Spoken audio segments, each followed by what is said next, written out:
ക്ഷാമത്തിനിടയിലും ഉപഭോഗം വർദ്ധിക്കുന്ന കാലത്ത് ഫ്രിഡ്ജിന്റെ പ്രവർത്തനത്തിനെടുക്കുന്ന വൈദ്യുതിയുടെ അളവിൽ കുറവ് വരുത്താനുള്ള ഉപകരണം കണ്ടെത്തി. ശ്രീ ചിത്തിര തിരുനാൾ എഞ്ചിനീയറിംഗ് കോളേജിലെ വിദ്യാർത്ഥികളാണ് എൻകോൺ ടൈമർ എന്ന പുതിയ ഉപകരണം കണ്ടെത്തിയത്. തിരുവനന്തപുരം ശ്രീ ചിത്തിര തിരുനാൾ എഞ്ചിനീയറിംഗ് കോളേജിലെ എൻകോൺ ക്ലബ് അംഗമായ വിദ്യാർത്ഥികളാണ് ഫ്രിഡ്ജിലെ വൈദ്യുതി ലാഭിക്കുന്നതിനുള്ള പുതിയ ഉപകരണവുമായി രംഗത്തെത്തിയിരിക്കുന്നത്.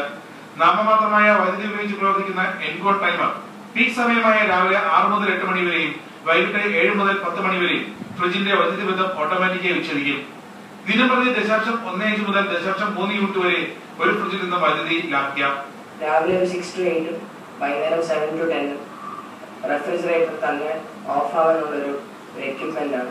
ഇത് ഫ്രിഡ്ജിലേക്ക് കണക്ട് ചെയ്ത് കഴിഞ്ഞാൽ പീക്ക് അവേഴ്സിൽ തന്നെ ഓഫ് ആകും. അത് കഴിഞ്ഞാൽ ഓട്ടോമാറ്റിക്കായിട്ട് ഓൺ ആകും.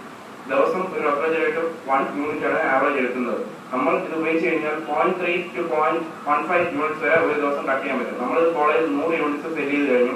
അതിൽ തന്നെ ഒരു ദിവസം നമ്മൾ 30 തൊട്ട് 40 യൂണിറ്റ് വരെ കോളേജിൽ നിന്ന് തന്നെ നമ്മൾ സേവ് ചെയ്യുന്നുണ്ട്. കോളേജ് പ്രിൻസിപ്പൽ, പ്രൊഫസർമാർ എന്നിവരുടെ ഫ്രിഡ്ജുകളിൽ പരീക്ഷിച്ച് വിജയകരമാണെന്ന് തെളിഞ്ഞ ശേഷമാണ് വിദ്യാർത്ഥികൾ എൻകോൺ ടൈമറുമായി വൈദ്യുതി മന്ത്രി ആര്യടൻ മുഹമ്മദിനെ തേടി മൻമോഹൻ ബംഗ്ലാവിലെത്തിയത്. വിദ്യാർത്ഥികളുടെ കണ്ടുപിടുത്തത്തെ പറ്റി വിശദമായി മനസ്സിലാക്കിയ ആര്യടൻ തന്റെ ഫ്രിഡ്ജിൽ ഘടിപ്പിക്കാൻ പറഞ്ഞു വരണം. സംസ്ഥാനത്ത് വൈദ്യുതി ലാഭിക്കാൻ ഒരു പരിധിവരെ ഈ ഉപകരണത്തിനാകുമെന്ന് വ്യക്തമായതോടെ വ്യാവസായിക അടിസ്ഥാനത്തിൽ എൻകോൺ ടൈമർ നിർമ്മിക്കുവാൻ വൈദ്യുതി ബോർഡിന്റെയോ സ്വകാര്യ സംരംഭകരുടെയോ കഴിവ് കാത്തിരിക്കുകയാണ് ഈ വിദ്യാർത്ഥികൾ. BS രാജേഷ്, സൂര്യ ന്യൂസ്, തിരുവനന്തപുരം.